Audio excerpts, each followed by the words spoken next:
Hello, everyone. I hope you are well. I am Alicia from Parenting and Noir, and I have had a lot of inquiries in the recent past from friends. I am currently living in San Miguel de Allende, Mexico. And so, as a part of that transition over the past few months, I have had friends who've asked essentially, how do you do it? What are you doing? Some of those details, and I've had some of those organic conversations already, but I wanted to have a more serious discussion after the rise of a number of people reaching out to me. I would say post-election results in the United States with concern regarding their near and longer term future. Um, Questions about, again, how did I do it? When did I do it? Why did I do it? And things along those lines. And so I felt that this might be a timely opportunity to chat with people and give a few insights for those of you who may be thinking about moving abroad. Perhaps the election was one reason why you were thinking about it, but there may be others. And if that's the case, your personal why is yours. But I wanted to at least broach a few of the topics that really made sense to me as I began thinking about moving abroad, as well as executing that move. And so I'll step back a bit to introduce myself first. My name is Alicia, and I am the creator of Parenting and Noir, which is a YouTube channel focused on looking at the perspectives of Black parents and how we raise our children, the things we go through, the resources we need, the communities we want to build, and some of those resources that are really instrumental in supporting us as we navigate this life with our little broke besties, as I call our children. Um, and just really understanding the power of the collective and understanding that you're not alone in terms of the things you're thinking about. And so that is the nature of my channel. However, I do feature any number of concepts that are applicable to anyone, not just Black parents. But it is an exciting place to be in where I have a community of people who are seeking information and input in a way that I can provide it. Okay. And so to get started, when people think about some of the main considerations to moving abroad, it is a very big thing. It is something that should take time. It should take a lot of deliberation on your part. Um, it should not be done lightly. It is something that has life-altering ramifications. It will be things that will impact your physical health, your mental health, your socialization with other people, and it will also shift your perspectives as you grow into becoming more of a global citizen outside of your home country. So it is something that should not be rushed, as many people tend to do in some instances, because as I'm hearing with people who are more interested in some of these concepts post-election, you should not be necessarily running away from something, but running towards something, seeking, and being excited about the open opportunities that you may find in front of you. And so with that vein, I have a number of various areas that I want to explore. If I don't finish it all in this video, I'll be happy to do additional segments related to it.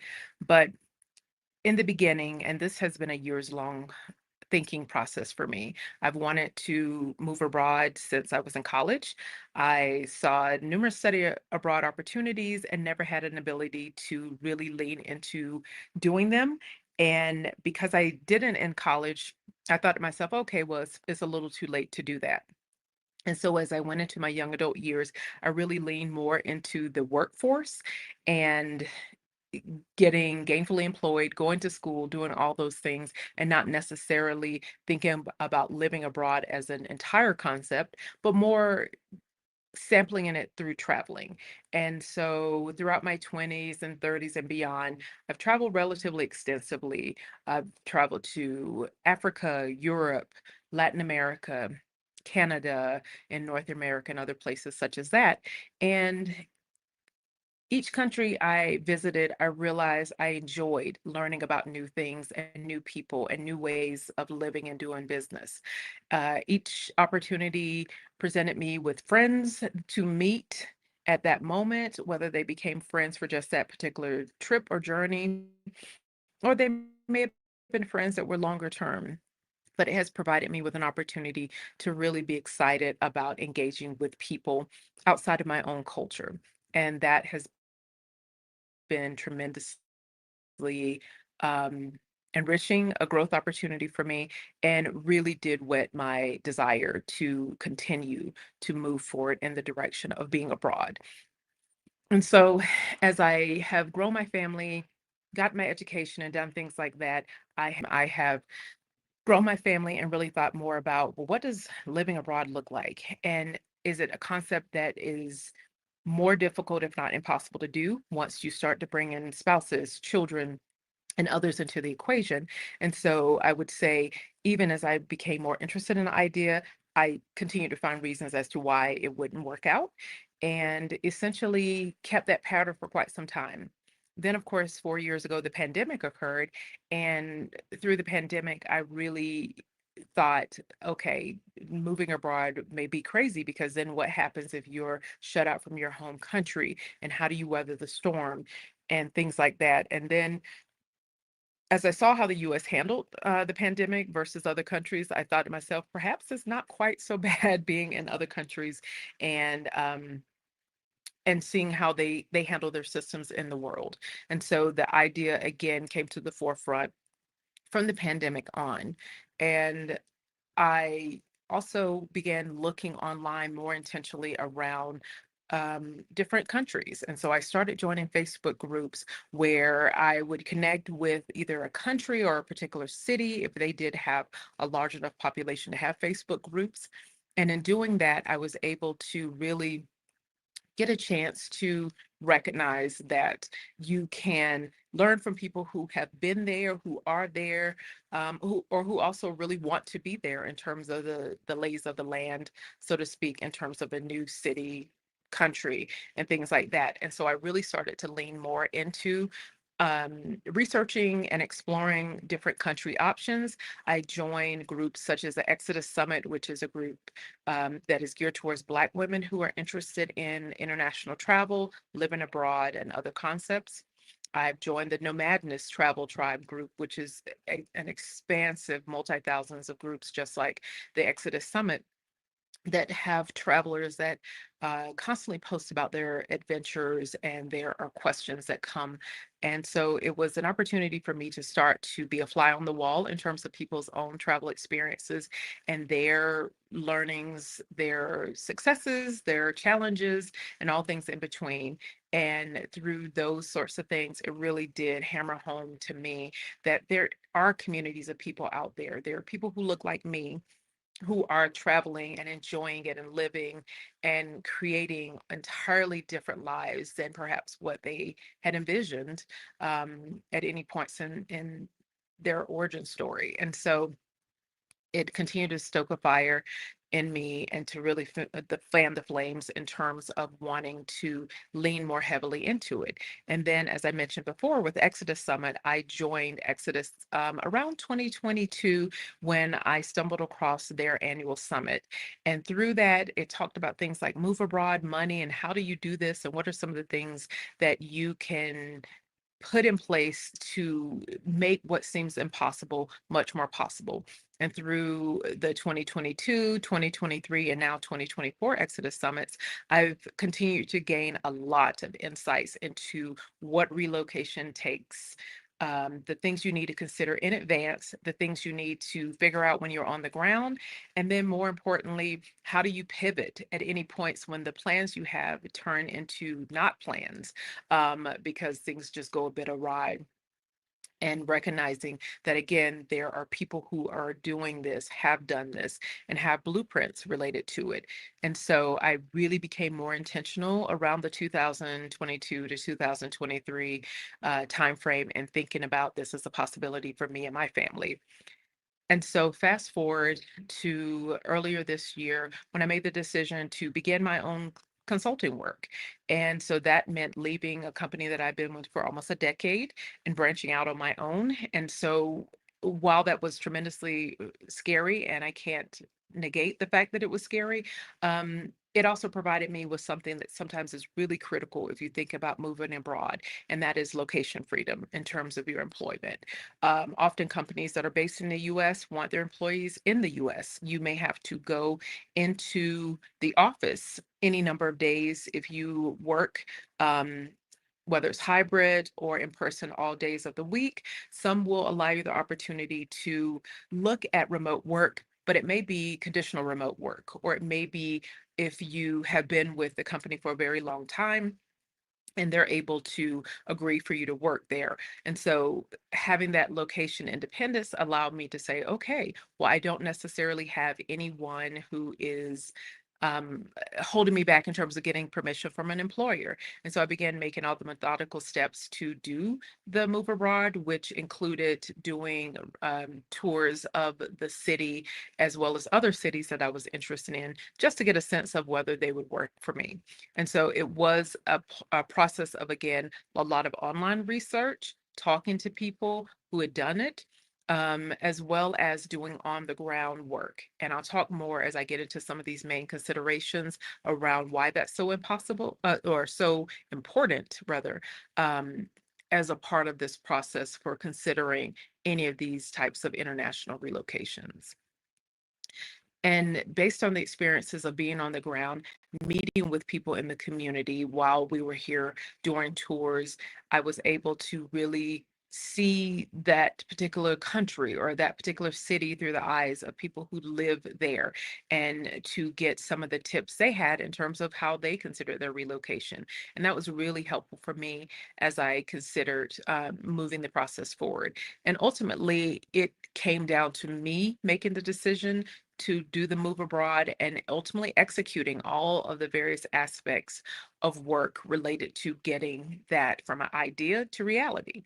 And I would like to say that again, I'm one person. There's nothing particularly extraordinary about me and my life in terms of if I can do it, then no one, or no one else can do it. It is something that just takes you deciding what you want for yourself and then doing the various steps to get there. So not being unique, this is something that's been done by many, many thousands of people in many parts of the world. And so ultimately you have to sit still and think it through. And so to start with some of those main considerations that I had to bring to the forefront through my journey, and also I will be highlighting in some of these areas things that I didn't necessarily think about at the time that I've realized once I've gotten on the ground in this country are really, really important steps that perhaps if you did those, some things may be a little less rocky, but I don't want to not emphasize the fact that moving to another country takes tremendous resources. And I don't just mean financial resources. It takes physical resources to prepare yourself to leave. It takes mental resources to gear yourself up for tremendous changes in your life that you may have never had before. Um, and then it takes that opportunity to figure out who and what you are as a person. And ultimately, can you stick with things when they are difficult, challenging, rougher than you would expect? Because one of the things about living abroad is that there is this perception of the honeymoon phase, that it will last forever. And unfortunately, for some people, it doesn't last much at all when they hit the ground. And for some people, it lasts for a shorter amount of time. But ultimately, the real world, just like our lives in the US, always are going to come to the forefront. So to dig into it, one of the first things I think can be a main consideration and will hurt you if you don't do this adequately is not allowing yourself enough time to do sufficient research on the location or locations in which you think you want to settle. Um, it goes back to your why. Why are you doing this? As I said before, are you running from something? Or are you aspiring towards something different for your life? Are you seeking a better quality of life for you and your family? Do you want a lower cost of living? Do you want a better living environment, physical environment for you and your family? As we know with the election, some people are truly seeking to leave because of political instability or political difficulties, and those things are all valid. But I think you have to be very clear as to the reason why you're moving this process forward in this manner. I think another thing as you think about and envisioning your life, you have to consider Are you planning on trying to leave temporarily? So for some people, if they are focused on the United States in terms of what's going on with the election cycle, they may be more focused on potentially doing this for the next year or 2 or 4 to see how things go, and then ultimately, depending on how the environment is, they may decide to stay longer. Some people are relatively fed up and they want to do something different for a longer term period. So they know that if I'm leaving, the chances are I'm gonna be gone for years or more. Um, and so you have to think about those things in terms of timing sequence. Um, as you close your eyes and you think about living abroad, what jumps out at you in terms of your desired life or lifestyle?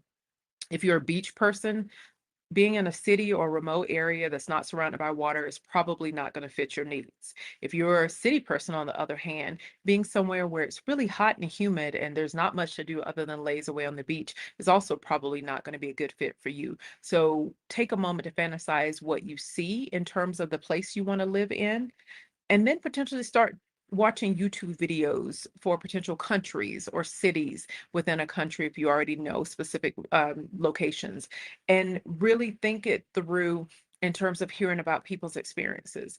I suggest, depending on your ethnicity, that you look for videos of people who look like you, or have some version of similarity, because there are numerous expat videos out there, but in some instances, they may not reflect you, your family makeup, or anything related to your lifestyle. So as much as possible, try to find those videos that really speak to you to hear the experiences of people.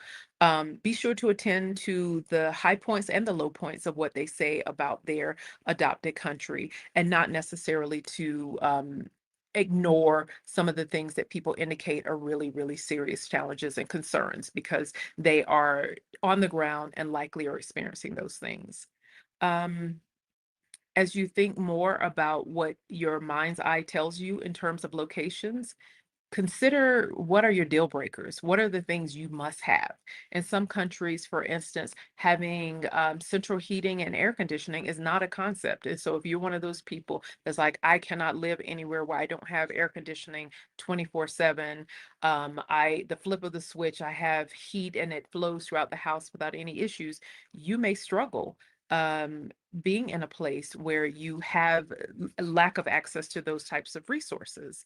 And so being clear that you are able to have the things that you consider very critical. But I do want to caution people that some of these things that we think are critical may or may not be. They may be things that are, again, nice to haves that you thought you couldn't live without. And you recognize that depending on the location, you may actually not need air conditioning because it's such a high altitude location, or it's such a mild climate that there really is no need for AC.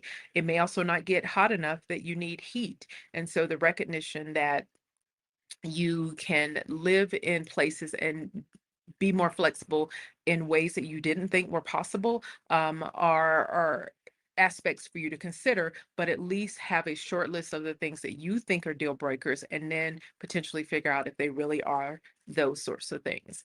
Um, Another thing I'd like to point out is that vacationing somewhere and living there are two very, very different things. You may have visited a location many times. You may go every year, stay for 2 or 3 weeks at a time, a month at a time. So you know the city, you know different people there, you make the pods of friends and things like that. And so you may think like, oh no, it's all good. Um, and so the reality is, though, that living somewhere long term takes away a lot of that. It takes away um, the mystique of being there for a short-term period. When you're there, people are probably super excited to see you, and they may potentially even, um, make extra time and go out during the week when they normally wouldn't do on the weekend. But when you're there as a regular person living there, you start to figure out like, no, people are very sociable certain nights of the week, and so you recognize that that's not an option. or the things that you felt were easier. So you're staying in a hotel or Airbnb, you're not paying any bills there. You're not having to concern yourself beyond potentially, let's say, bringing in water or food for yourself in those environments, but you're not having to do the activities of daily living in terms of maintaining those residences. And so it is important to consider if there are any challenges that you may experience doing that transitioning from vacationing to living abroad. And then another area is not really factoring in your, as I call them, your plus ones, whether those are your spouses or partners, whether they are your children, even down to your pets. There are people or beings that need to be considered in terms of your relocation efforts. In particular for family, if you're moving with a spouse or a partner, can that person, or first, are they interested in the idea? For some people, partners are both all in and they're ready to go. For other people, there's one partner who's truly trying to urge this process forward, and the other partner is in need of convincing, to say the least. They don't quite understand what you want to do and why you want to do it. But it still is something that potentially you're going to experience with them and have to have conversations to really say what is going to make sense for both partners. Um, in particular, if you're thinking about work situations, if one partner is able to work remotely, but the other is not, that is going to be a major consideration. Is the second partner in a field that they can get work remotely? If not, there may be challenges there, and that could be really difficult to navigate.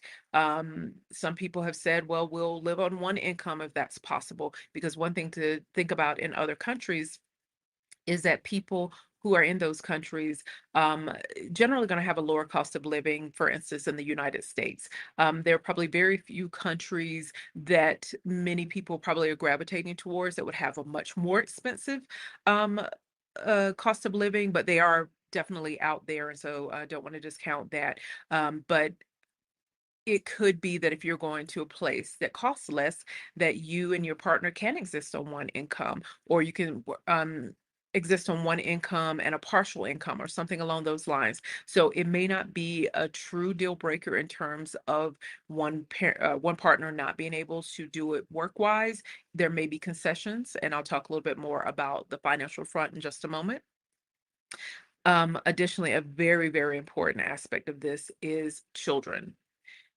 If you have children, and especially children who are school aged, as I do, it is very challenging thinking about how to bring them into a new environment. How will they be educated? Will it be applicable to the US? Will they make friends? Will they be leaving friends behind? Will they enjoy their time or not? Um, and I grappled with this a lot in my experience related to thinking about moving abroad. I have a young child who's elementary school age, and for me, her happiness is really important. I did not want to do something that was selfish, that worked for me, and that was a challenge for her. And so, in a lot of my thinking around this, it was teasing the idea with her, and then looking for pushback and trying to find ways to um, get past those problems that she would bring up or things like that. And so in the beginning, it seemed like it would be impossible because, of course, for children, sometimes it's a very black and white concept. It's, I know this, I don't know that. And so therefore, I want to be and stick with the things I do know. And so in this instance, that was similar. But then I realized that sometimes children also need to see the place. You can sell a concept to them, but until they're on the ground and truly have a chance to explore that city or that environment on their own, it's not real to them. It is something that you're painting that's almost a fantasy. And so once you start to bring children into the conversation and into the tours and visits to places, it becomes very concrete for them. Often for children, if they meet a first friend or two, they are more willing to consider it. And again, this is around much younger children. As you get older, it may take a lot more than that. But I think the importance is making sure that you have buy-in from the family members as much as you can. In some decisions, a family, the matriarch or the patriarch has to make the decision. They have to say, we're going to leave, we're going to do this, and we're just going to have to figure it out later. And in those instances, it is what it is. You have to do what you need to do in those moments. But as much as possible, really bringing in those individuals to the conversation and really helping them as much as you can in advance. Ultimately, in addition to that, I think, and if you think about children and schooling, that is a big piece for a lot of people. They want to know how they're going to school their children. And there are numerous options. You can look at homeschooling. You can look at world schooling, where children, well, for children, if you travel around the world is their school. They learn, and then you can do some of the online programs to help supplement some of the on the ground learning that they're getting culturally. You can also look at private schools in other countries. And in some instances, it can be very surprising that the cost of private schools are much less in the United States. That may not always be the case, but in a lot of instances, depending on the country, you can find more economical private options than you would at home. You can also look at international schools. Those can sometimes be a little less expensive, and there's schools that, for instance, there's maybe the American school in Mexico City or the British school or things like that. And so you can find those options so that your child is in a formal school, often with reports and other types of assessments that you can bring back to them as they move back into the States if you choose to move back. And then for some families, especially with the homeschooling aspect, they are really bringing in some of those supplemental educational pieces, and they are doing it in that manner. Sometimes, again, stepping back to the private schools, they may be able to give you a US based appropriate diploma for you, or not diploma, excuse me, but a report card that will help document the children's proficiencies in various ways so that if you do need to integrate back in the States, you do have some metrics that show what they have been studying and where they may be grade level. So definitely consider that. Pets is another thing for a lot of people. If you have your fur babies and they are going with you on this journey, then you need to make sure that in the country or countries you're considering, you have done research to see what their regulations are related to pets that are not native to that country, but are coming across the border. And what their requirements are, whether they are getting health records, vaccine records, things like that. Also, there are some considerations based on the type of animal you have. Larger breeds, the breeds that are considered more aggressive may or may not be able to be allowed into countries. And so you need to be aware of those things. And then also, how will you get your pet there? Are you going to physically transport them, flying them? Are you crossing borders where you can drive them? And being aware of your pet's temperament and what the options may be, perhaps talking with your vet about ways to minimize the stress and disruption for your fur babies. But that will be another important piece of research you need to do to make sure that you're fully equipped to bring all of your dependents with you when you move to another country. And then another aspect is not thinking sufficiently on the financial front. This is 100% critical. You cannot shortcut it and you cannot discount in any way its importance. While it is important that you have money. Sometimes it's more important where that money is coming from and how consistent it is. So, for instance, if you are able to work remotely, then chances are you're going to be bringing US dollars into an economy where perhaps the country does cost less than your current country. So, if that's the case, excellent. Then you should go forward and try to make sure that that is going to be a sustainable option. Often that includes having conversations with your employer to negotiate if they do not have a normal standard remote work opportunity that allows you to do international work. Do not mistake remote work in the United States or in a specific state for something that could be immediately applicable outside of the border just due to tax implications for employees in other countries and the factoring in of paying US taxes as well as potential taxes on other soils. So it is something to research. But more importantly, in addition to having your financial plan, you really need to know your budget. You need to think about both potential costs for the specific location or locations you're thinking about abroad, as well as accounting for any lingering expenses you may have back at home in the States. So, for instance, if you have a home, are you going to rent it out or are you going to sell it? If you're going to rent it out, will the income from the home be enough surplus to potentially provide you a good nest egg for your remote living? If that's the case, then excellent. You could use those funds from your rental to provide the means for you to pay for your utilities and expenses and housing and all the things here in your new country. But if not, if there is a smaller amount that you'll be bringing in, will you be supplementing that again with income from retirements, from investments, from part-time work, consulting work, things like that? Some people teach online in order to bring in income and other ways that do not require you to be specifically in a state, country, things along those lines, but really considering what you're going to do for your funds. Another thing to pay serious attention to is ensuring that you have a deep enough reserve of funds to support you in your new country in case your employment does not continue as expected, just in case if you are manning a bunch of bills at home, rent, mortgages, things like that, for other places, that you can buffer at least 3 to 6 months worth of income in both places. And so that may make it very daunting for people. And I will step back and say in a later segment about breaking things down, selling things, getting rid of your home if you don't want the potential hassle. Thinking of other ways to minimize the price tag in terms of what you have to pay in the United States as you think about what you're going to have to pay in this next country.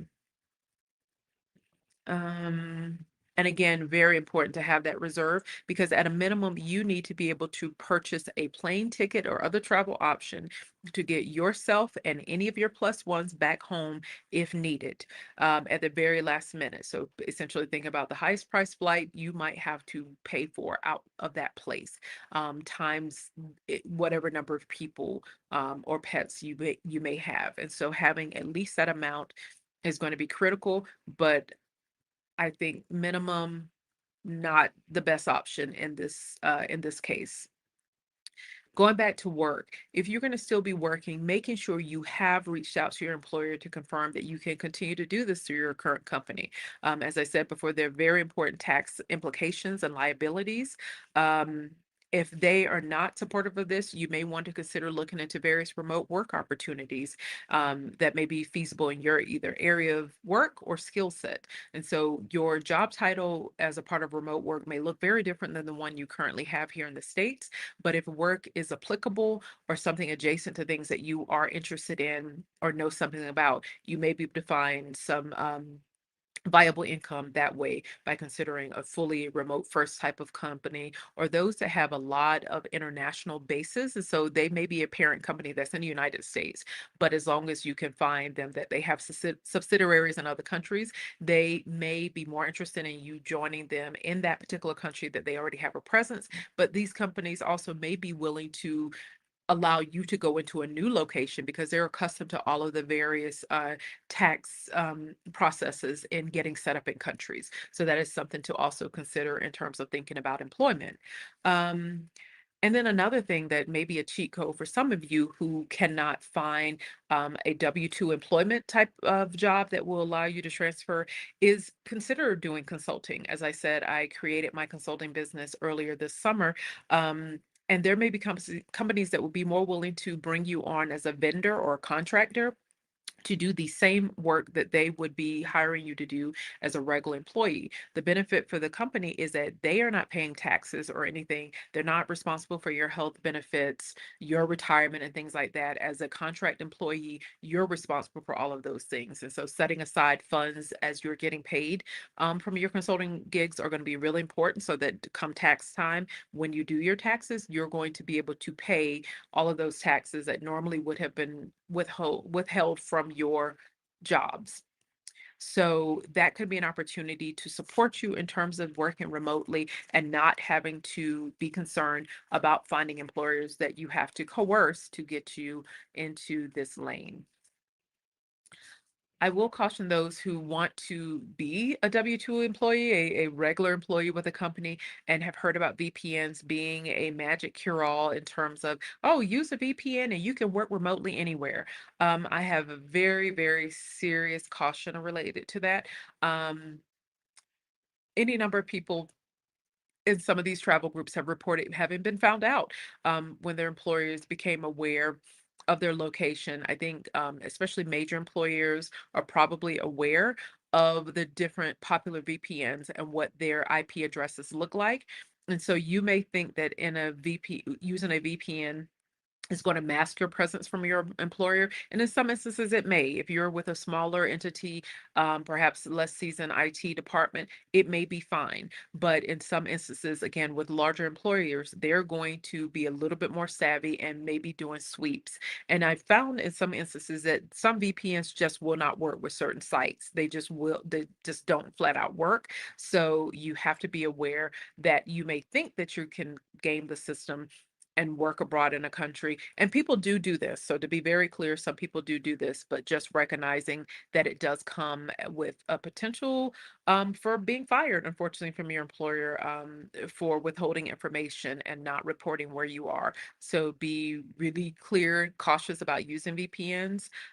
If you are set to do this, there are ways to use VPNs, and I would say do additional research just to uncover which ones work best. What are some of the other types of kind of scaffolding you can do to ping off of different routers and things like that? So it can be done, but often I just suggest as much as you can to be transparent with your employer, or again, try to work with them to take you from being a regular employee to a vendor or contractor with them, which will allow you that freedom of movement. Also, for retirees, make sure that your pension, retirement accounts, and other financial options can and will be available to you. If there are any issues you have in terms of limits that you have on your income as a retiree, going to another country and then starting to do a little bit of work here and there could put certain things into jeopardy. So make sure you're really aware as a retiree what you can and cannot do, where your funds will be available or not. And I'll talk a little bit more about health insurance in just a moment. And then just to close out in terms of the financial piece, it is important to recognize it costs to relocate. It costs a lot in some instances because you're dismantling your life in one place and reestablishing yourself in another. And so in those cases, you have to recognize that you're going to either have to pay for things to physically move yourself, whether you're shipping items, you're getting your plane tickets, your train tickets, your automobile, whatever it is. Housing, whether it's temporary housing for you to figure out where you want to live permanently, and the cost related to that, also securing your housing and how much you're going to have to pay for security deposits, perhaps in some places first and last months of rent. And so those are things that you need to financially be able to do. In some instances you need to buy luggage. If you're taking a whole bunch of stuff and you may not only have a few pieces of luggage, you've got to pay for the expenses of that. You may need new clothing. If you're going to a colder place or a warmer place than usual for you, you're going to think about your wardrobe. Also, new household items. If you're not going into fully furnished Airbnbs or apartments that you're renting, there are going to be things that you're going to have to acquire when you're in that new country. And so the recognition that you think like, oh, I didn't need that griddle. Well, you may not need that griddle, but if Saturdays was pancake Saturday in your household and your children loved it, you may find that when they get to a new country and all the other things are different, they want their pancake Saturday. So you need to go out and find you a griddle, whether it's Amazon, and some countries will have Amazon options and others may not. And so just recognizing that you may have on the ground a lot of unexpected expenses as you try to provide some of the creature comforts that you really are seeking in terms of your new lifestyle. And so again, financial. Do not take that for granted. Over prep, save as much as you can. But the caution here is also to not necessarily let what you believe your finances need to be cripple you in terms of moving. For some people, they have a and I don't want to say ridiculous, but they have just a large number in mind for what they think it's going to cost for them to live abroad or to relocate. And often that is just not the case. Things are much cheaper in other countries, in some instances. And so what you think is your number is often your number based in the United States. And so I will provide resources in the description that really get at some of those calculators in terms of relocating, different country calculators that give you a sense of what the average rent is, what the average costs of utilities may be, or what it may cost for food. And again, recognizing that these calculators are giving you really big numbers, gross numbers kind of thing, and that there is going to be higher or lower depending on who you are and how you want to live. But at least it gives you some idea. In the United States, for instance, if you're in Washington, D.C., you may be easily spending 2,000 or 2,500 for rent. But if you're going to a small city in Mexico, you may be spending 500 to 700. So it could be that those numbers that you think are so scary because you're looking at your current budget are much more attainable because you're just not going to spend as much. Your money will go farther in certain countries depending on the dollar exchange rate. And so those are things to factor in, but definitely sitting still with your current budget and thinking about what your expenses are. And if your salary remains the same, comparing it to what the expenses are in another country and seeing what the savings could be. And recognizing that, again, some countries are going to be more expensive than the United States, but many, many more are going to be less. And so there is some um, ability to think through that you will be able to financially swing it in a way that a lot of us just discount immediately without doing that research. Um, Another aspect for a lot of people may be not researching and preparing for health insurance or coverage. So in the United States, as we know, many people are covered through employer-based coverage. So as long as you have a job, you have certain benefits, you have health insurance. For others, we have Medicare for our seniors and we have Medicaid for our poor or disabled individuals. And so based on what your coverage is, it's 100% clear. It's likely not going to be translatable to whatever new country you're in. So if you have a US-based health insurance policy, it is good in the US. It is likely not going to be covered unless you are going to another country as a tourist. And so you may have some benefits from your health insurance in the States that will apply, but often people who are going as tourists will have travel insurance. And so there are versions of travel insurance that expats also have the advantage of getting. And those are policies that are annual policies that would allow you to have coverage. Often those policies are geared towards more catastrophic stuff. So if you're having a major issue, maybe need to get airlifted back to the States, those types of policies can often cover those, because you'll find that in many other countries, especially countries that have a lot of socialized medicine or medicine where the country pays into it and you get it just as a right, and not necessarily as a privilege as seen in the United States, you're going to find much cheaper health insurance costs. So for instance, a doctor who does house calls may be $25 to $50.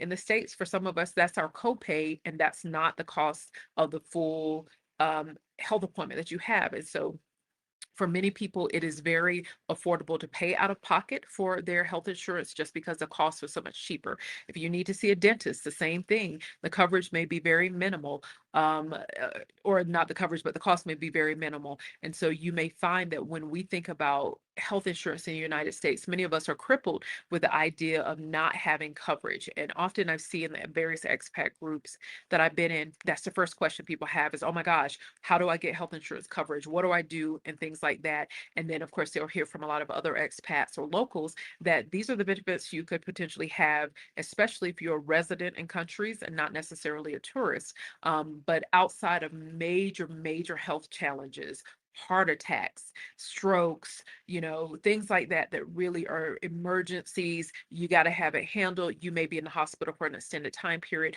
Most things are very cost effective in other countries.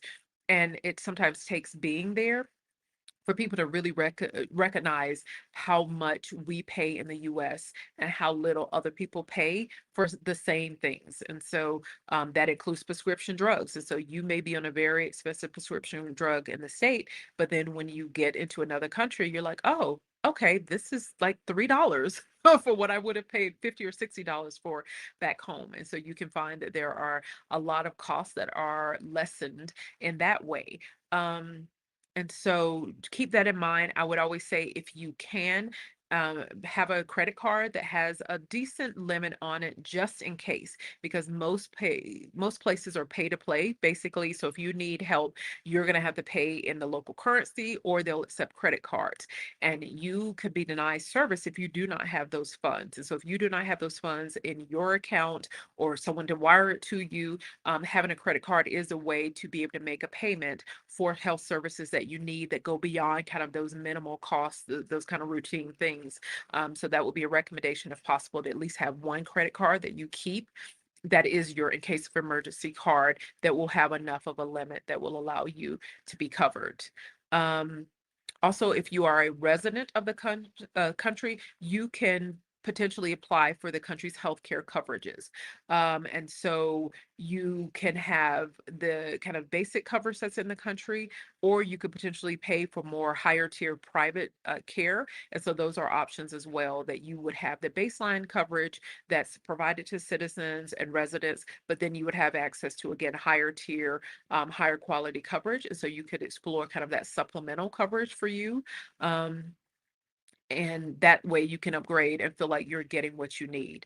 One thing to keep in mind is that people with pre-existing conditions will likely have a much harder time finding coverage within other countries, or these global policies, because they're going to limit certain things. I think with the US, with the Affordable Care Act and taking away some of the pre-existing condition clauses, that has helped a lot of people who may not have qualified for insurance in other countries. So if you do have certain pre-existing conditions, it may be important to also research in those countries your specific condition and saying health insurance coverage and getting a sense of what it looks like and if you would be covered under some of those supplemental policies. And then ultimately making the decision if this is critical enough that you really need that coverage, but you can't get it. Is relocating a good option for you on a long-term basis versus perhaps staying in a country for a few months or so at a time, continuing in the United States and being able to go back and forth for whatever the care, treatment, services you need that would be covered through your US-based policy. And so it may not be that you are staying again long-term year after year, but you're just dropping in for at least a few months. And so that may be a way to help and not to keep people from doing this move abroad, but to consider how do you continue to balance or even going back to the States to get your needs taken care of. But that also requires, as I said, the financial front is having the means to pay for your travel back and forth. So that may limit your ability to go farther away because often the farther you're away from the US, the more expensive the flights are. So keeping that in mind would be really important. Um, and then just closing on travel insurance. So in general, travel insurance, as we think about it, is often very time limited. It is even some of these annual policies. They're assuming you're going to be out of the country for a few days, a few weeks, maybe a few months. And so relying on traditional travel insurance likely is not going to serve you well as an expat because you're planning on being in a location. The assumption is at least 180 days, if not more. And so you would likely need to look at policies that are listed as global expat policies, digital nomad policies, those that will cover you either for longer periods of time or as you bop across to different countries. It will cover you as you go different places in terms of a lot of that catastrophic care. And the recognition is that for any of those travel insurance policies, they're likely assuming that you have some primary insurance in your home country and that they're providing supplemental coverage. And so you would need to look at the fine print or call before getting a policy to see if they cover as a primary provider of or primary payer of any health coverage that you need when you're outside of the US versus wanting you to apply to your initial US based policy and then they cover whatever the US based policy doesn't. So that is another consideration in terms of thinking about health insurance. Okay. And let's see. And thinking more about health, I want to delve into another area that's really important to people, and that's mental health. Um, Really thinking through what relocation can do to you mentally is very important. Um, Moving abroad takes a lot, as I said in the beginning of this conversation. It really challenges you on many levels. You will likely feel like your brain is constantly moving almost every day for encounters because things are often very new to you and very, in some instances, very different from back at home. So that means your mind is constantly working. You're trying to be one or two steps ahead of whatever may be required of you during that day. And if that's it, it pulls. It pulls at you. It's a strain. It can be difficult if you're not constantly in problem solving mode in the U.S. It can be difficult to be in that place of being the solutions seeker, and especially if you have multiple people with you, so your partner, your children, you're likely, if you are the primary person, going to have to make a lot of decisions, or maybe you and your partner are going to have to talk about a lot of things that come at you. And so, if you are struggling mentally at home in the States, you're going to struggle more because moving abroad throws a lot of challenges at you. Lots of things that can be expected, but a lot of things that just literally come out of the blue that you didn't know were going to be a problem until they're a problem. And so, as they say, it's hard to pour from an empty cup. So, if you're coming, and that's why I say if you're running from something, you have to have a handle on your anxiety, your depression. If you're on medication, you need to ensure that you have your prescriptions with you and you're taking your medication, because you're going to go to a place where, again, it's going to challenge you on any numbers of fronts. And if you are unwell or less than well, you're going to truly feel it, and you will not recognize it sometimes because the way it manifests may look very different in the States.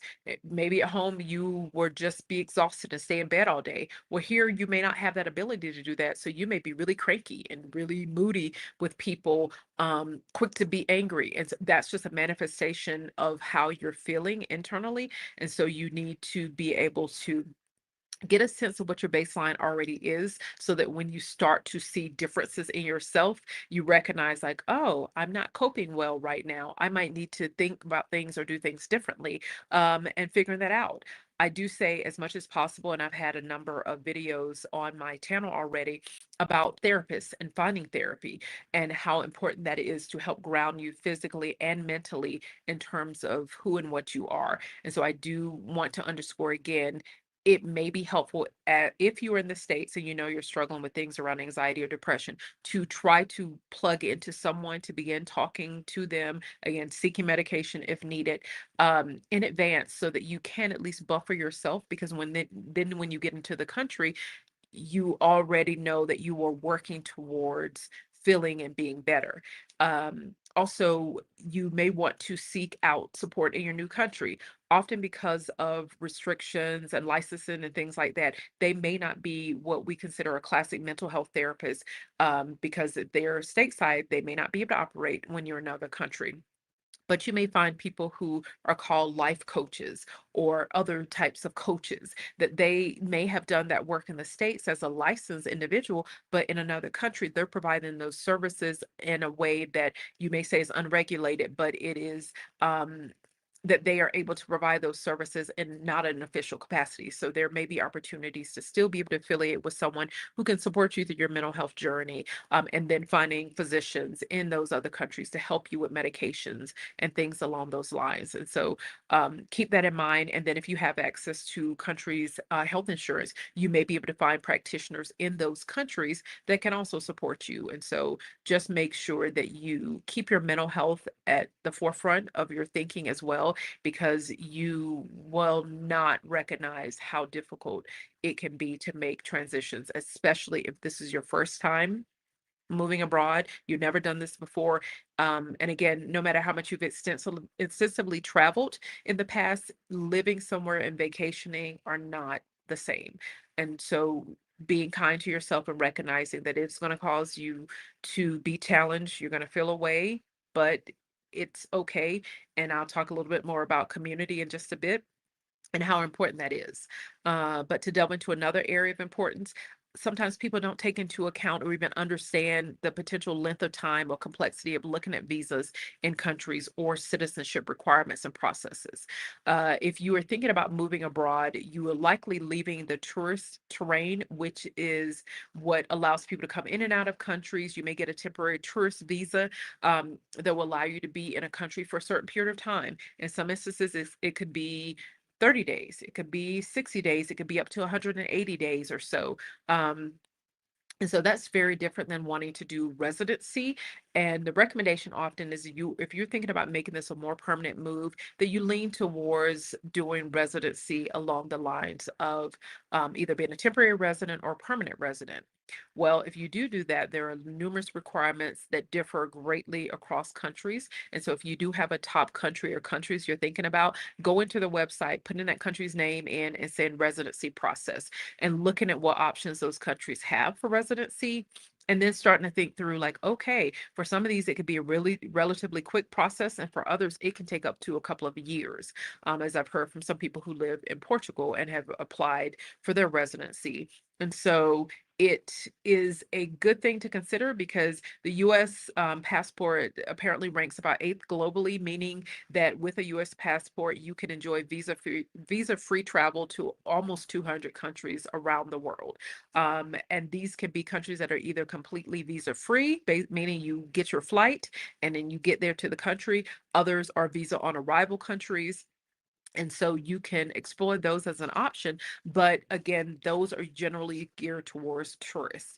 To live there, you can look at things like digital nomad visas. There are also retirement visas. And for some people, they're getting visas that essentially are given to them because they're investing in property or businesses in that country. And so those will allow you to have residency status, whether temporary or permanent. And so trying to figure out in those countries which one makes the most sense for you and the work you want to do. There are also student visas. So if you want to study abroad for a while, this is an opportunity where you're like, okay, I want to get out of the US and maybe I want to get a degree over in England or something. You can look at those as an option to be a student and then potentially be able to extend that time. Also, it's important to note that tourist visas, residency visas, and citizenship are very different. Often, citizenship is really difficult to come by. It's often related to whether you have family of origin from that area that can be substantiated and documented. It could be that you are marrying into kind of a culture in terms of having a spouse and then being able to apply for citizenship later. And then potentially, if you're a parent who has a child who was born in a country, that child may be a citizen, and there may be some type of family reunification where you can apply for citizenship after a certain time period. Again, those things are very specific to countries. And so if you have some that you're thinking about, you would need to be able to look up that country and see what their options are for citizenship. And if you would qualify, and if you find that you can't qualify for citizenship, no worries, then start to look at some of those temporary or permanent residency visas and the costs, the processes, the timing, and figure out what's easier or not. I don't want to be biased, but Mexico has been a country that has often had a bit easier policy in terms of looking at temporary or permanent residency.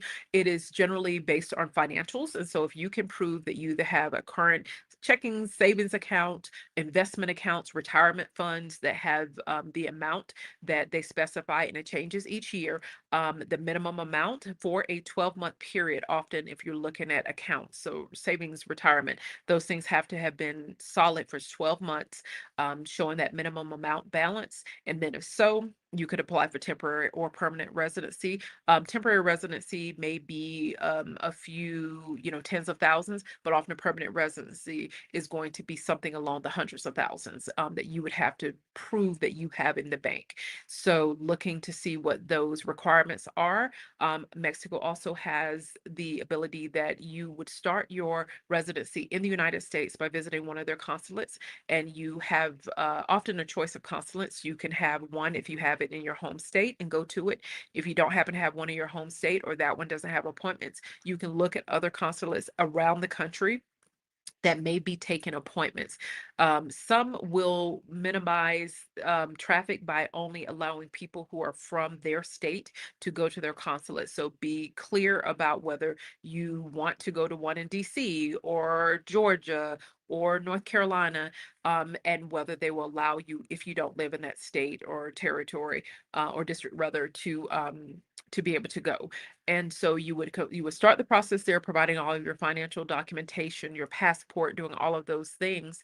And then after you're done with that, they would approve you or not for the residency. And then so you essentially get that approval, they stamp your passport, and then you have a certain amount of time. For a lot of places, it could be up to 6 months to get to the country, Mexico in this case, to finish the process for residency. And you finish the process for residency on the ground here by going to the immigration office. There have another set of paperwork that you will provide in addition to the approved residency kind of visa stamp that you got in the States.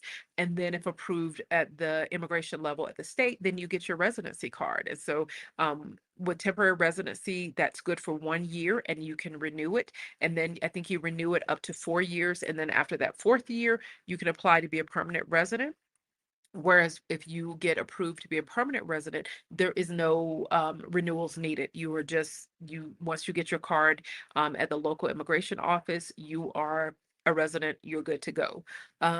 It's important to note that if you do go the residency route, I do recommend hiring some of the local facilitators in countries to help you with this. These are people who have done this work. You should look and research them to see how well qualified they are, if they have reviews from people who've used them, and use those folks. It usually may cost you a couple of $100.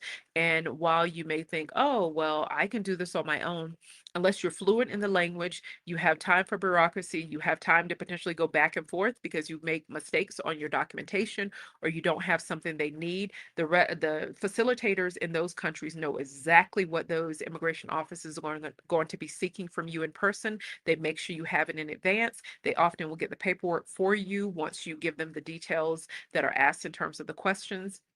And they can have those documents for you when you get there for you to review, sign off on, and then they a lot of times will stay with you as you're awaiting your time with the immigration official. And so it's a really seamless process for the most part with the facilitators because they know well. And again, if you get really highly qualified, highly skilled ones, they're likely not going to steer you wrong. And if you are lucky, and depending on the immigration office you go to in that local city of the country, you may walk out of the door that day with your residency card, which is what happened to me. And so keep that in mind in terms of timing, thinking about how complex you want to make it. And again, I can't underscore fluency in the language is going to be one of the bare minimums often for you to do it. Whereas a lot of people you can look on Facebook will say, I've done it myself and we didn't really know the language. Yes, you can. And again, you may be lucky, you may not. And so the chances are, do you want to chance it or do you want to just get it done and over with? And I chose to get it done and over with.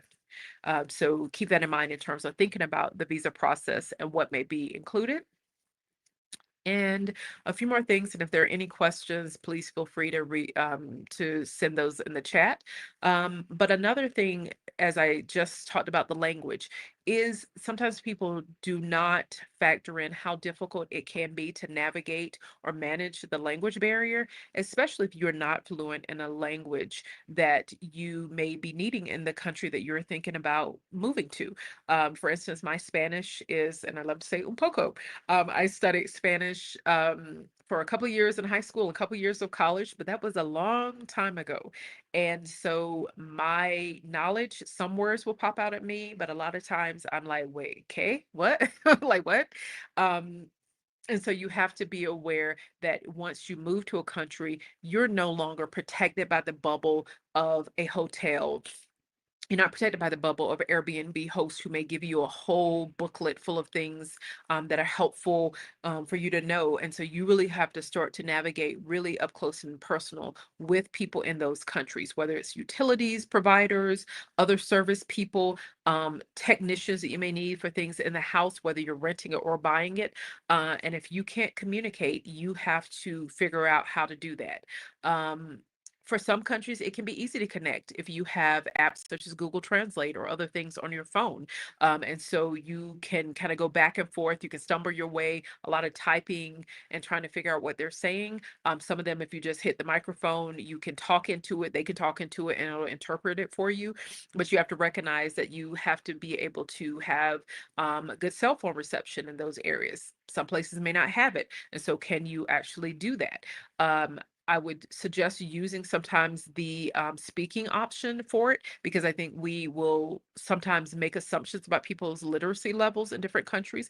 And it may be that they're fully literate, but in some cases you may have, especially if you're working with a service person or, things like that, that they may or may not speak, or excuse me, they may not be able to.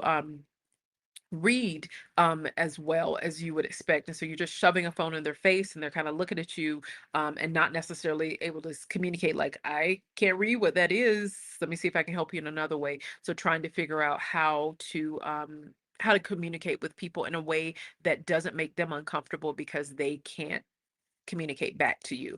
And sometimes if the language is very difficult, so for instance, if we're thinking about some of the Asian country languages that just legitimately do not look like English, it is going to be really challenging if you've not had any formal training related to it. And so recommendations are always, as much as possible, try to consider online courses for language, apps like Duolingo to help you practice, or hiring a tutor for maybe a couple of times a week in advance of moving just to get some exposure to the language. And then, of course, once you move to the country, then if you can, enrolling yourself into language courses locally. Whether you're going in person or doing it virtually, that often doesn't matter, but just kind of continuing that so that you learn the language is going to help you to be less isolated. You're going to be able to communicate better, be less frustrated. You can start to create friendships with people who are not just expats or not just citizens of that country that speak your language, but also that you recognize you're in their language and you can start to embrace their culture and things like that. And so it really does take away a lot of that isolation aspect. And so, as much as you can, leaning into the language, it also is helpful because you want to know what's going on around you. If you're somewhere and things may be kind of going left, you want to be able to hear some of that, like, oh wait, what are they talking about? They're talking about her over there, and you're like, I'm the only her and I'm here. Like, okay, maybe I need to step to the side. What's about to happen? And so you want to be able to really understand, not just to communicate because you need something from someone, or you're trying to go to brunch today, but literally if there's a safety aspect, any chatter, that you can kind of pick it up a little bit.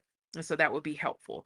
And then often most countries are really welcome of those who show a genuine effort to learn.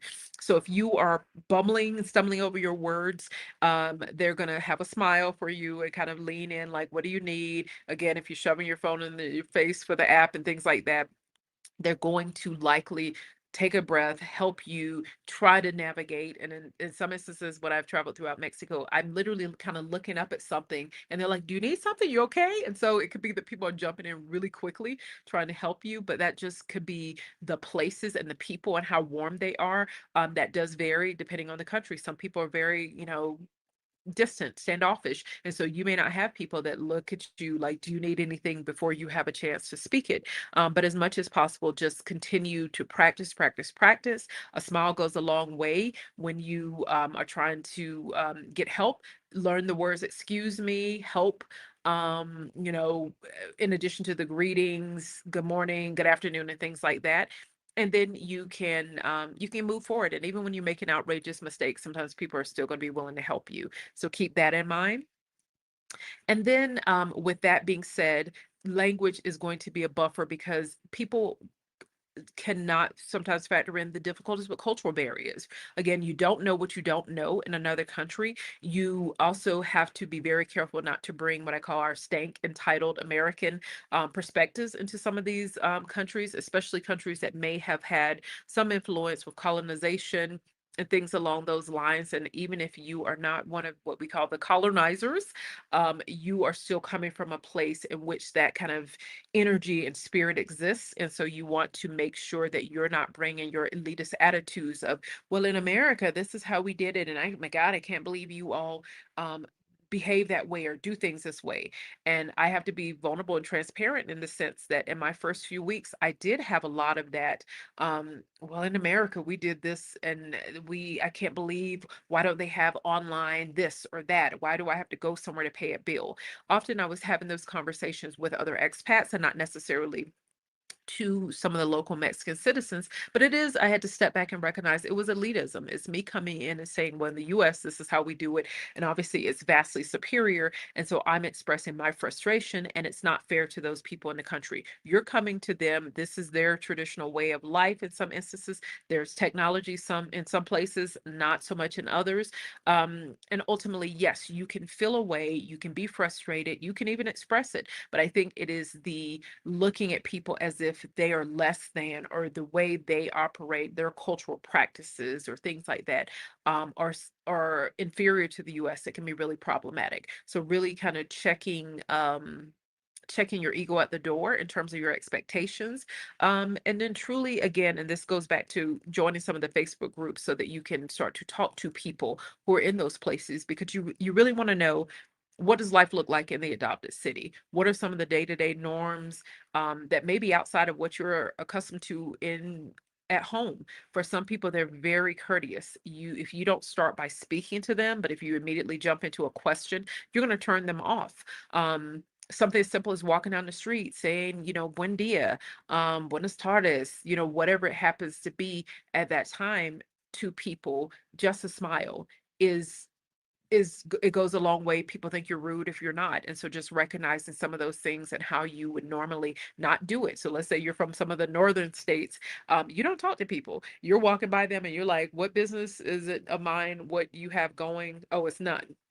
But recognizing in a new place, you may have to lean into being a different person than who you were at home, or what your traditional kind of environment looked like. You're going to have to be much more friendly, and open and outgoing in ways that you perhaps would not normally do back in your place at home.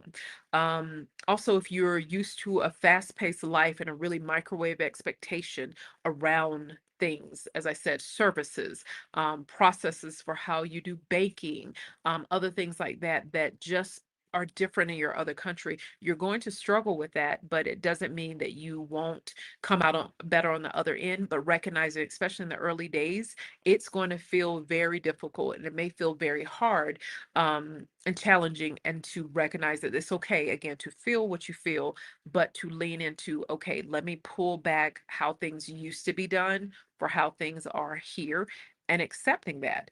Um, you're going to have to learn patience. You're really going to have to learn patience. You're going to learn that sometimes in countries, they want to do business in person. They want to see your face.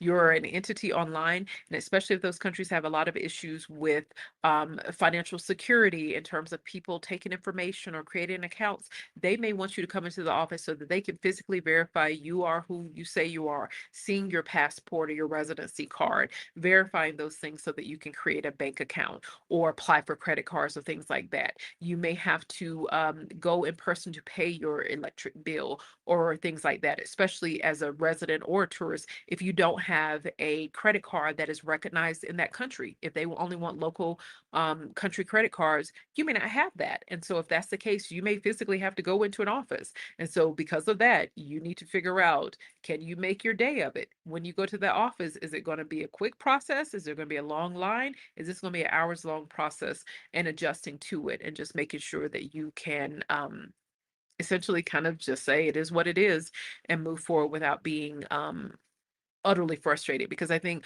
what'll happen is that you're going to stew in frustration regularly, and potentially leave because you just cannot get yourself to integrate into how things are done in your new society. And so, as much as you can, to check your attitude, as I said, at the door, and recognize that you're going to have to start to interweave into the system the way it's done here, or you're not going to do well. And it really is a mindset shift. Your success in acculturating is going to depend on your ability to be flexible, your ability to adapt to what is the standard or standards in that new place. It, again, does not matter how it was done back at home. They're looking at you like, oh, sounds cool. And they're not going to change. They may at some point, but just because you're expressing your frustration, they're not going to do it in those encounters. And so ultimately, do you want to let it kind of roll off your back and move on to the next thing, because there will be a next thing, or are you going to really struggle with it?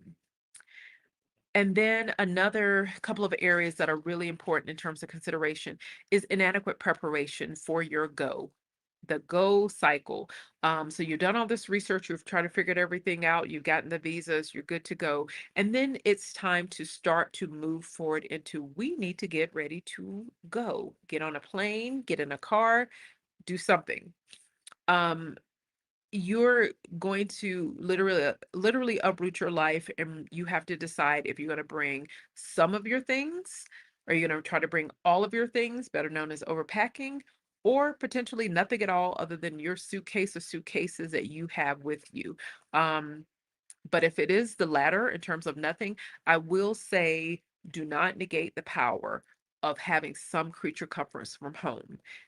It just makes the process smoother. It may make your experiences initially in the new country feel less alien if you have those things that you really just love. They just make you feel cozy and at home. You may have a favorite pair of slippers. You may have a favorite robe. You may have things like that. You may have photos of family members. Make sure to bring some things. Don't leave everything behind, because those are likely going to be the things that will make you feel connected and centered with your life back at home, even when you're not there. You may miss certain product brands, you may miss certain styles that are not available, or certain tastes that just do not exist in that country. Depending on the country you go to, if you're a fuller figure person or a tall person, you may not be able to buy clothes as easily. So trying to make sure you have at least a decent enough wardrobe to get you through the first few weeks, and obviously having to do numerous clothing washings or things like that, will be really helpful, because you may struggle to find those things when you get to your next destination. Um, and some of the local options just don't really quite scratch the itch of what you need in that moment. And so just taking stock of the things that do make you feel like you. And sometimes you just don't know what those things are until you don't have them. But if there are certain things that you really do love to be in, you have a favorite mug or things like that, it may be good to just wrap it up and just stick it into a bag to have with you.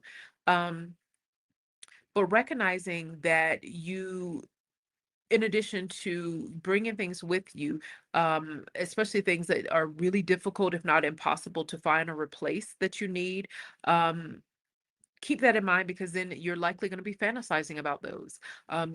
People will laugh, but I really, really, really was pressed about my home mesh system. In Mexico, the walls are really thick. They're like 12-inch walls.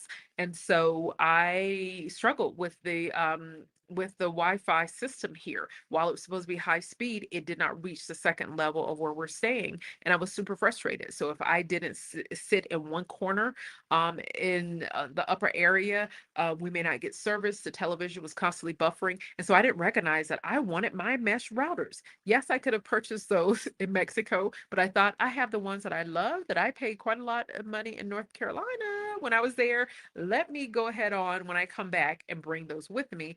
And now having those just makes me feel like, I'm connected in my house in a way that means something to me. That may be something where you're like, that sounds absolutely crazy. But for me, that was something I thought about regularly in the time I was here, before I was able to go back to the States to get some of the items that I really did long for. And again, in addition to not necessarily wanting to replace it because maybe they cost a little bit more in the States, it may be more costly to purchase those same things here in your new country. And so you may not be willing to compromise with that. But if you can, great, buy them there. But if not, then if you can bring some of those things back with you. Um, and then on the flip side, get rid of things. Start to purge very aggressively before moving, because I do not recommend you try to pack and bring your entire life. Number one, a lot of those things are not things that you have used at any point in the past 3 to 6 months. And I'm not including seasonal items, but things that are just regular day-to-day things that you have had sitting in a closet, sitting in a drawer, sitting in storage, sitting in your attic. Why are you bringing those things with you? You've not touched them in probably years. You're not going to touch them in your new country. Do yourself, your pockets, and transport a favor and not bring in things that you have not even seen in 3 to 6 months, because you didn't need it then. You're probably not going to need it here. Um, so don't worry about cramming it into a bag or trying to figure out shipping options to get it where it needs to be. Leave it or sell it aggressively. And as much as possible in the early days of selling your items, it is going to be a lot of emotional attachment. You're going to probably pick up each thing and have a brief moment or longer thinking about it and when you purchased it and what it meant to you at that time. As you get closer to your exit date, you're going to become really less sentimental. You are going to be like, fire sale, everything must go. Oh, you want that? I paid 500. Here's you said $2, take it. Um, so as much as possible, try to sell things earlier for the price that you think that they're worth, but then recognizing that often people don't agree on that price. And so don't give yourself the headache of haggling with people over things. Either give them away, sell them, or potentially store them. Um, Although many people say not to have a storage unit for a lengthy time period, it's your personal preference. I have a storage unit for some things, but I am already thinking about how to downsize it on each of my subsequent trips back to the States, because at a certain point, I do want to get to the point where everything that's in storage, it has a new home, because it's been so much time since I've used it that I don't need that specific thing. And the chances are, unless I move back to the States anytime soon, I won't be needing those. And if that happens, I will be able to likely purchase a new whatever that thing was. So be judicious in your packing, be extra and extravagant in your purging, because your back, in terms of your bags that you carry, or your wallet when you do transport, will thank you. And then the final couple of things I want to cover in this conversation is around support and community. And for some people, they do not recognize how important a support network is in their new country. This can be a support network of other expats. It can be a support network of locals if you speak the language or if there's no language barriers. But community is needed. Social isolation is real. Do not try to go at it alone. It is possible, but it is challenging. And it makes it more difficult for you to weather the storms when they come at you, because you are in the house, not enjoying and exposed to other people. You can still vent. You can vent to, new friends, old friends back at home, but you do have to have people that you can talk to. As Stephanie Perry said on one of her YouTube videos, a lone wolf is a vulnerable wolf. And that's just how it exists in society, even in animal society. So going somewhere and being at a disadvantage, not knowing things, being a little vulnerable in those senses, people can pick off those things. But if you are in community with people, asking questions, being known, going to events and things along those lines, you have people who are looking out for you. People who are going to make sure you're good. Do you need anything? You can bounce questions off of them, and they're going to be willing to answer it. If you need potential guidance on resources or services, service providers and things like that. Often people who are local, including the expat community, are going to have a short list of people to suggest. And these are people that are based on experiences versus you doing a Google search or you doing an eeny, meeny, miny, mo in the yellow pages to find virtual yellow pages, I suppose, Google searches to find those entities. You want credible people who are not going to take advantage of you being a foreigner and try to charge you exorbitant rates, not fix things, have to keep coming back. And so that's going to be really useful to have the input and insights of people who have been local and have used them, because ultimately those people may be vouching for those folks, and so there may be a better sense of playing fair. You might still get the gringo tax, as they call it, where things do cost more for you as an expat than it would be for a local person. But there's a difference between the gringo tax and people just ripping you off. And so having that type of community is really, really critical. Um, and a part of building a network may equate to you going outside of your true personality or leaning or way of life at home. You may be a solid homebody, happy to be in your jammies, looking at Netflix at home all day, every day. But in another country, you're likely going to have to step out and be vulnerable, ask questions, engage with people, go to events solo sometimes, and maybe make a new friend or not. And then try again another day, another time. You're going to have to open yourself up to new perspectives on how to tackle issues um, in new ways than maybe you would have ever considered. And so that's going to be the power of community. And I think as much as you can in thinking about new places, you build community. You can often start by building it online, as I said before, by joining some of these various Facebook or other online groups that are centered around those specific communities. There are also WhatsApp groups for folks online just to have chatter on your phone in terms of different things. Um, but beyond that, try to go and stay in the place or places you're thinking about for at least 2 to 3 months before pulling the trigger. I think for a lot of Americans, that's just absolutely impractical. But as much as you can, it's got to be more than a couple of days. It's got to be more than a couple of weeks, at minimum a month if you can. Um, to really see what it's like. And during that time, you'll be able to get past some of the initial honeymooning type period where, oh, this is a magical city and it's so awesome. And it makes me feel like I'm in a, medieval castle city or something like that. To, okay, there's a lot of dust here. There's a lot of smog here. There is a lot of noise here. Things like that, that you're going to be able to see. Am I going to be able to live with that long term? Or is this going to be a real problem for me? And so just recognizing that in those instances, you really do get a chance to see it. And then during those visits, hopefully you're interacting and knee deep in the community. I say again, do not stay in hotels. Airbnbs are great, but if you can, for a longer term stay, rent an apartment, because as much as you can, you want to be within the community or communities you're thinking about. And then also do tours and visits, talk to local real estate people so that you can start to look at communities. And if you're there, you get to see what it looks like during the day. You get to see what it looks like during the night. Much of what we do basically when we're thinking about buying houses or renting places in the States, but it really gives you a feel for what you're going to see and experience. Um, and community is going to be helpful as you figure out how to buffer when homesickness hits or other forms of social isolation or missing what was. Um, I can't discount the fact that you will miss family, you will miss friends, you will miss places and things or events that happen in the States. And this is particularly true around major holidays, such as the upcoming Thanksgiving holiday here in the States. There may be special events, there may be concerts or conferences or things like that that you would normally always go to if you were in country that you may recognize now.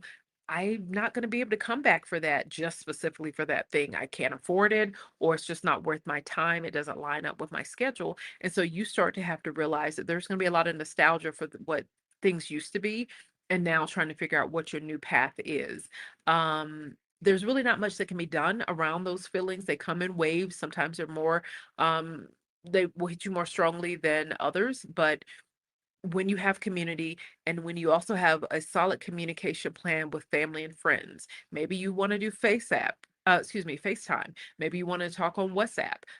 It may be that are iMessaging back and forth with your friends if you have Apple phones or other devices so that you have some way of getting that connection with people without physically being there. And then also another kind of dose of reality is that as working adults, for many of us in the States, if we think about it, we're not as super active and social unless you're in some of these big cities where that just is kind of a thing. For many of us, we are going to work, doing our regular thing, going home, may getting out about during the weekend, maybe for an event or so during the week. And so what you're missing is a nostalgia, kind of a blowing up of what you have envisioned your life having been like when it really was not like that, but it still doesn't stop you from the longing. And so ultimately being open and honest with friends, reaching out and saying, "Hey, does anyone have a time to chat with me? I'd love to just see you on a video call," and leaning into that. Also, if you can get home, I recommend it, especially in that first year. Maybe not going home, every month, because then you're not able to really untether yourself from your home life back in the States and create your new community here. But if it's every few months, that may make sense in the beginning to do that. But recognize that, again, finance wise, if it's just you, you're going to have an easier time with that. But if you are with partners and children, you have to figure out if you can be able to buy plane tickets for all of you to go back and forth home so that you can scratch that loneliness itch. And so you may need to figure out new strategies, new ways, and just saying, we'll come home once a year, twice a year, 3 or 4 times a year, and just being okay with that. And then instead of thinking about home so much, really lean into where you are. And when you start to feel that homesickness, maybe look up and see, is there a jazz concert coming as they had in SMA this past weekend? Maybe we'll get out and about and do that. Or maybe we'll do a road trip somewhere. And that way you're starting to do new discoveries here to buffer the feelings of home a little bit. And so that again are just some of the many things that you need to think about in terms of this journey towards the expat life. It's beautiful. It can be amazing on the other side of all of the anxiety and fears about relocating and can I do this long term? But there are tremendous challenges as well.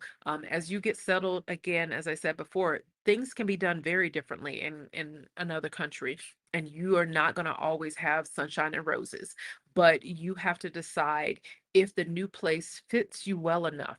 So for me, we physically walk a lot more. We have access to more nutritious foods, new sets of friends. My daughter loves her school and her classmates and going to the park almost, every day after school if we so desire, and being out and about in nature in a way that we didn't do in the States, in all honesty. And so for me, the toughness of adjustment is sometimes tempered by all of the different things we're getting by being here. And then recognizing that there is excitement in going home and seeing family and friends for a certain amount of time. But then sometimes when you're there, you actually start to miss your new place again. And so recognizing that it will be ebbs and flows, but it is beautiful, it is possible.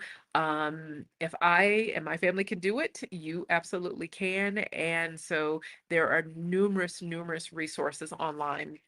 I will put in the description for this call some of those, but for instance, as I think about the list of resources, so one of those may be doing a test to see what countries might fit me if you have no idea at this point or any leanings towards any specific countries. So for instance, one is called Expatsy, and that's EXPATSI. They have a test. And essentially, you start to enter information and it spits out what some of the best countries might be for you based on parameters and answers you give it. The Exodus Summit also has a which country type of quiz that you can do that will really help you to just put in the things that you really like. If you really enjoy cafes and art scenes and things like that, going to a country where they don't have any of that is likely not going to give you joy. And so you need to really think about that and look at some of those countries on the list. But please do not pack up just because the country says that Iceland is a country for you and go without doing any additional research, without touring it, because Iceland is cold. And so unless you are a cold person, you may be like, oh, well, I'm sorry, it said that this was going to be for me, but it's not. So it doesn't stop you from having to do your on the ground research and your online research, but it gives you a short list of countries that have some of the major features that you consider really important to you. Also, there are numerous types of move abroad and relocation calculators that gives you a sense of what it may potentially cost in other countries. One is Numbeo. That gives you country level information in terms of expenses. The Earth or Weights is another that you can get city level information for some countries and really help you to think about, okay, well, if I'm going to be in Portugal, I may be looking at Lisbon. And so what does it cost in Lisbon? And is that something that I can accommodate with my finances? There's also another called Nomad List. Nomad List provides one-stop shopping for digital nomads who might be looking for information related to countries. They also may be a platform for seeking connections to others. And then going into some of the Facebook groups, as I mentioned before. So if you're a Black woman, Exodus Summit may be for you. It is a community of almost 20,000 women, I think roughly about 17 or 18,000, and a wonderful place where people talk about their desires, their experiences, and it's just a really welcoming community. They have accountability groups to help you if you want to move abroad and you have a family. Or you want to move abroad and you're a retiree and it's just you. You may be a solo sister out there and you want to figure out how to do that. There's a group for everything within the summit. And so you may want to focus on that. There's a Nomadness Travel Tribe that I mentioned before that's also on Facebook. But then if you're starting to think about money and how do I get there, a couple of people online that you may want to check out. One is Libria Jones, and Libria Jones does a lot of work around how do you get remote opportunities. And so Libria, if you go, and her name is Librya, she really talks about how do you lean into your work that you do in your home country and what might be applicable somewhere else and how can you do it. And she also talks a lot about remote first companies, as I mentioned before, that they are remote first and foremost. And because of that, they may have flexibility. But again, just recognizing that some remote first countries that are in the US are remote first in the US only. So again, taking that with a grain of salt. And then as you think about finances, there is another individual by the name of Adelia Aborshade. Adelia has a YouTube channel, and she really talks about financial planning, investments, things along those lines. Another individual is Dee Watkins. And so again, I'll list all of these things in the actual description so that you all don't have to search for it. But these ladies really talk about how do you begin investing if you haven't, and if you have investing, are you investing well? Are you really seeing returns? So I'll just be honest, for most of my years, set my retirement funds for my job on whatever the 20 time period, like 2030, that I thought I was going to retire, and that's it. My money left my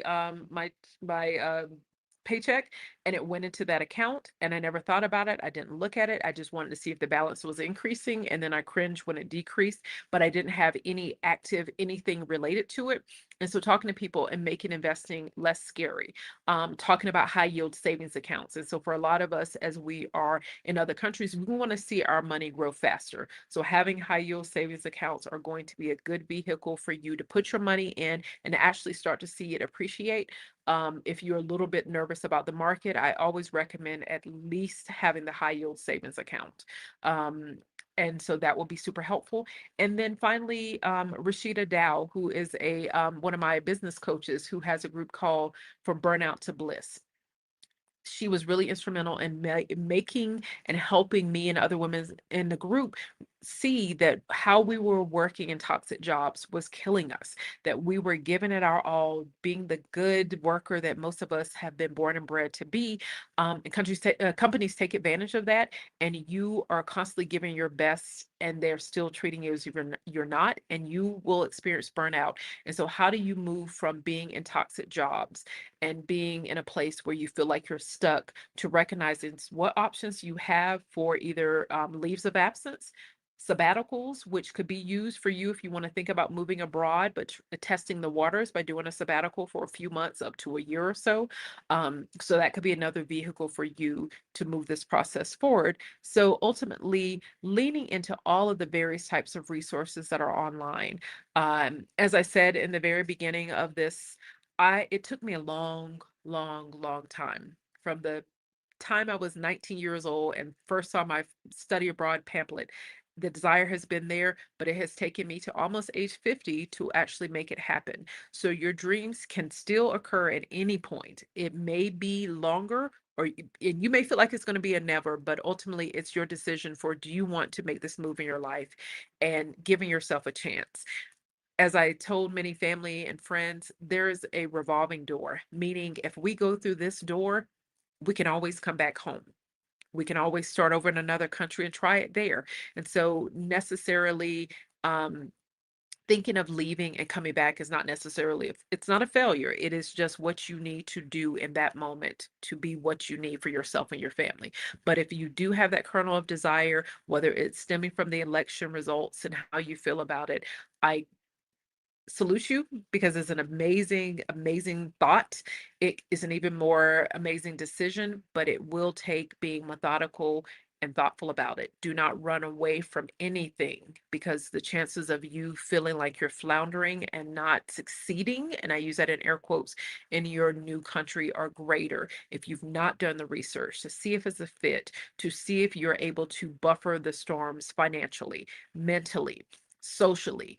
You're going to be in a place where this may not work out for you, but there are countless people who are demonstrating and have demonstrated that they are doing this and living, sometimes long term, have not been back to their home countries other than to visit in decades.